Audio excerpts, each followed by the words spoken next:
Spare a little change, please. Spare a little change, please. Spare a little change, please. How often do you walk past a homeless person in the Spare a little street? change, please. Do you find yourself wondering how they got there, if they're okay, Thank you so or do you not much. really see Thank them you. at all? On this podcast, we're going to tell you about Ian Harrison, how he ended up rough sleeping as a teenager, how he's still on the streets after 17 years, and what his life's like day to day. And a warning, this won't be easy listening for everyone. You just want a job in a normal life, but it's hard to get. People don't want you to have that. When you get it, they tell you they want you to have that, but as soon as you get it, then they don't. The government's pledge to end rough sleeping by the end of this parliament, which will be sometime next year, simply won't be met. That is the damning verdict from the Kerslake Commission, which was established to tackle this very issue. In fact, the number of people sleeping on the streets is on the rise for the first time in 5 years. What's going wrong? I'm Sally Lockwood, and this is the Sky News Daily. Later, we'll be speaking to the CEO of St Mungo's homeless charity about the broader issue. But first, I'm with Sky News producer Sarah O'Connell, who's known Ian Harrison for 17 years. And in that time, he's been in and out of prison and on and off the streets. Right now, he's back rough sleeping in the same circumstances you met him, Sarah, all those years ago. So I first met Ian when he was about 16 years old. I was researching a film on teenagers that had addictions to drugs. He was living in a hostel at the time, which was a drugs hostel, and then quite soon after he went onto the street. The first day I ever met Ian, he had £1, a £1 coin on him, and he went into the local shop and bought 2 50p bags of penny sweets, came out, gave me one, absolutely won my heart, really. Stayed with him ever since. And what I've seen of his life, well, I feel that he's in exactly the same place that I found him 16, 17 years ago. Dual injecting, crack cocaine and heroin, homeless, on the streets. And I've seen Ian, I feel he goes through cycles where he'll be temporarily housed in a hostel. I've seen him housed in permanent accommodation in council flats, but he inevitably loses those flats because he ends up, quite often he'll get what we would call cuckooed, which is he's vulnerable, and local dealers in the area that he's living in will see that and they'll move into his flat and they'll start running drugs lines from his flat, and there's nothing Ian can do about that. So would you say that Ian's circumstances are different from someone else who might be rough sleeping because of his drug issues, or is this all quite typical? I think Ian's absolutely typical of the majority of people that you'll see on the streets. I don't know the stats, and I'm quite sure nobody knows the stats. But I would guess at least 70, 80% of the people I meet who are sleeping rough have got addictions to Class A drugs, crack and heroin. Homelessness is different to rough sleeping. Yeah. If you're living in temporary accommodation and you don't have your own home, you're classified as homelessness. But what we're talking about when it comes to Ian is rough sleeping. Yeah, he sleeps on the streets. How many hostels are available for people like him? You know, could he not be sleeping underneath Hammersmith flyover if he wanted to? 10 years ago, if you'd asked me this question, I would have said that the availability was good. Now, it seems to be a lot more difficult for Ian to get into a hostel than it used to be. And the problem with the Ians of this world is that if someone doesn't actively go out to speak to them, he's not in any state to go and seek hostel accommodation. So if someone doesn't find him, he's going to stay there forever. It was just a few weeks ago I was speaking to someone on the street who needed money. They told me they needed something like £18 for their hostel for the night. So for someone like Ian, if he does want to sleep in a hostel, does he have to pay for it? No, not always. I think when you were approached, that would be what I would call a temporary night shelter, which often you do have to pay a small sum, but they're not hostels. It's a night shelter. When Ian is placed into hostels, the council pay for Ian's accommodation. For our listeners, let's paint a picture of Ian. How old is he? And where does he sleep at the moment while he's rough sleeping? And what's his day-to-day life like? Well, he's 33 and he's currently sleeping under the flyover in Hammersmith, which, as I'm sure you know, is 4 or 5 lanes of traffic thundering above his head. He's got a few cardboard boxes that he uses to keep the rain and the wind off him. His day consists of finding drugs, finding money and finding drugs. He doesn't, I mean, his addiction is crack cocaine and heroin, which heroin has a physical effect if you don't take heroin. So I know lots of people are like, oh, he's just a heroin addict, he should stay off heroin. It's not really that easy once you're on heroin without any help and support. His entire focus is finding money to buy drugs. If he doesn't take heroin now, he has severe physical side effects, a lot of pain. It's like he's got a really, really severe flu.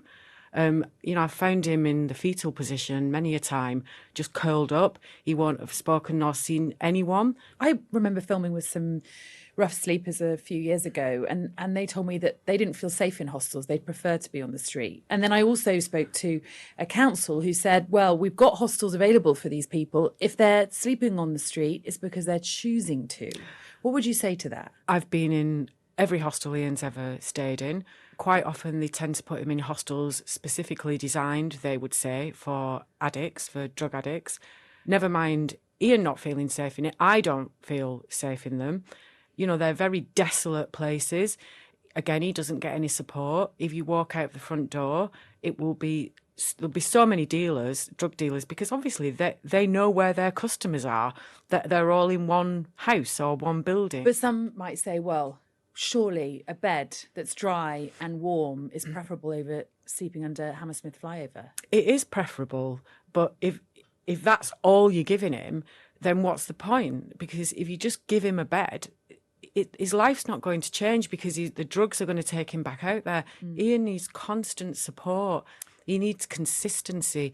Something that I found really striking in the report that you made was when Ian said, all I want is a job and a normal life. And I thought to myself, that's really not that much to ask, is it? No.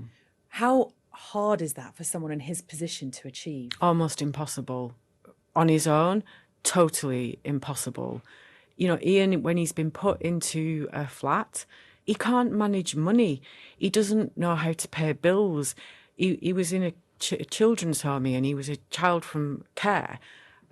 He has no concept of things that we take for granted that we probably understand how to do when we're 16.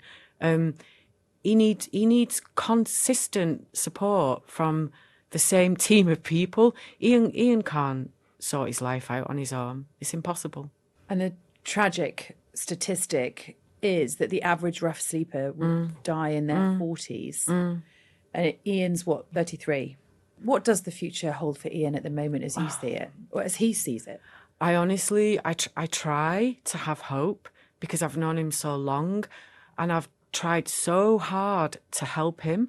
And you would think that someone with my means, a journalist, who knows the way to go about things, would have been able to help him. Can't do it on my own. If Ian doesn't contact me, he rings me every week. If I don't hear from him for a couple of weeks, I think he's dead. I think who's going to call me? Who's going to tell me that he's dead? Who knows that I even know him? I'm going to keep trying, aren't I? Because what else can I do? But I'm not optimistic. But, I hope that he gets on methadone, can get some housing and find some... Well, he's clever. The worst thing about all this is Ian is clever and kind and he deserves so much more. He's never had therapy. He's a victim of abuse when he was a child. He's never had therapy. And I've heard doctors say to him, there's no therapist available, you've got a 2-year waiting list. And one of Ian's problems is he's lonely.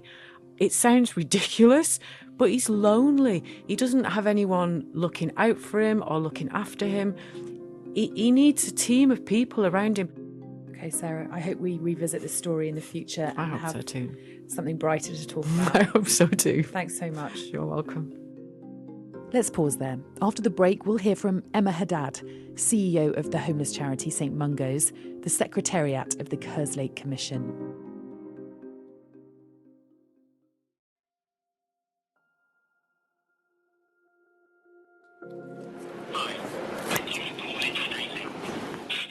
Help to connect people who are sleeping rough to local services to support them. Calls to this number charge that they're often very busy, and it is likely that it may take some time before a member of the team can answer your... Even if not taking drugs, yeah, people are taking drugs because then they're on medication.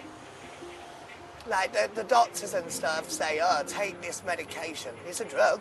They're telling you to take it because this will help you. It's just that these drugs, they say don't help you when they do help some people. Every drug has a purpose, right? And if it's taken in the right situation, then it's good for you. And if you take anything, even if you breathe oxygen too much, it's bad for you. So any drug that you take, if you take it too much, it's bad. I'm joined now by Emma Hadad, who's CEO of St Mungo's homeless charity. Just begin by outlining the scale of the problem at the moment when it comes to rough sleeping in particular, up so much in the last year for the first time since 2017. What's going on? Traditionally, we see people who've got very complex needs, often a history of trauma, mental health issues, and they've fallen out of the system for a long time, entrenched needs, often rough sleeping for quite some time. But at the same time, we're also seeing people who haven't got that long history of trauma and complex needs. In fact, they're probably still in work, a lot of them, but with the cost of living crisis and increased costs and inflation going up, they've simply been unable to hold down a roof over their head, and they've lost their tenancy and found themselves homeless, either sofa surfing or staying with friends, or sadly, at the sharp end, even rough sleeping on the streets. Now, during the pandemic, a lot of progress was made when it came to improving the numbers of people rough sleeping.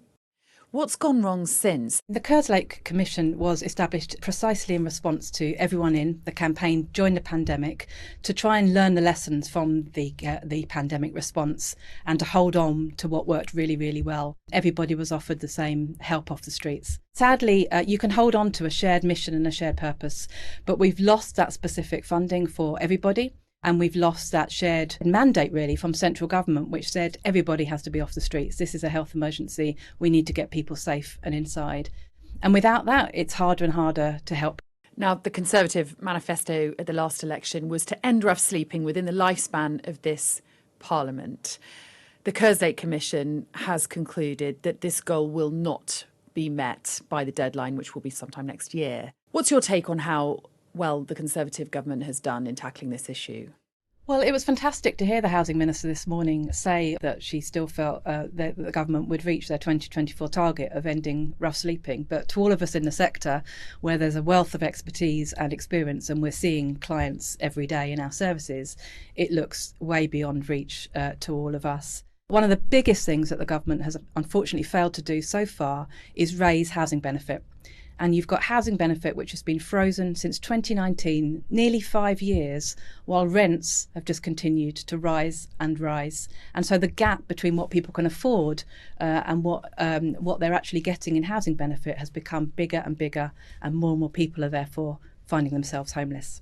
What has gone wrong here? Why are we seeing homelessness at a 25-year high in England? I think this is why there's this sense of outrage that comes through the Kerslake Commission report. Homelessness shouldn't exist in 21st century Britain, and we're comparing it to what was felt at the turn of the 20th century in England, with this huge level of poverty that led to the founding of the welfare state. It really is on a similar scale.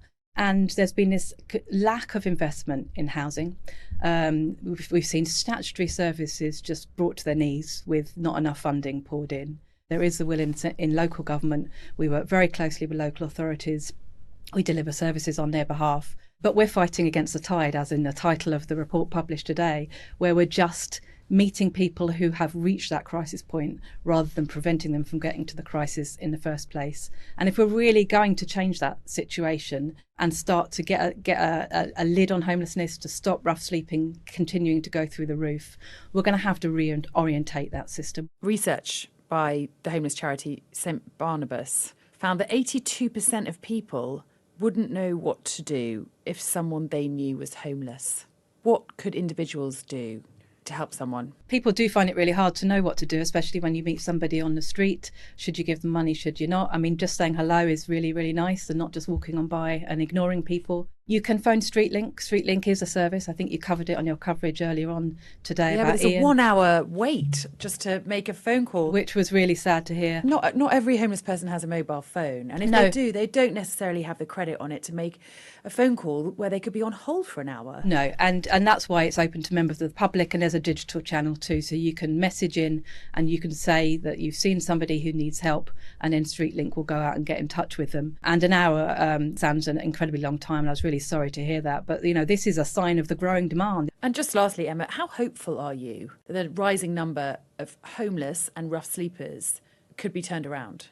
So I am going to remain really hopeful. I want to remain hopeful. The Kerslake Commission was established at a time of high energy and high optimism because of what we'd achieved and what we saw could be achieved during the pandemic, which was amazing. We've got to bottle that energy.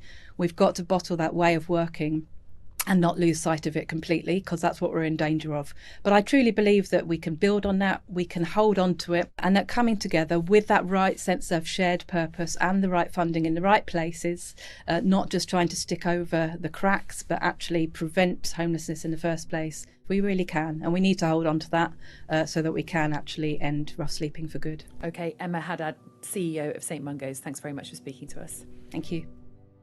The government's responded to the Kerslake Commission's report, saying it is focused on ending rough sleeping for good, spending £2 billion to tackle homelessness and rough sleeping in the areas that need it most. They also said significant progress has been made, with over 640,000 households prevented from becoming homeless or supported into settled accommodation since 2018. That's all for this episode of the Sky News Daily. You can watch more on this on the Sky News website and on our YouTube channel.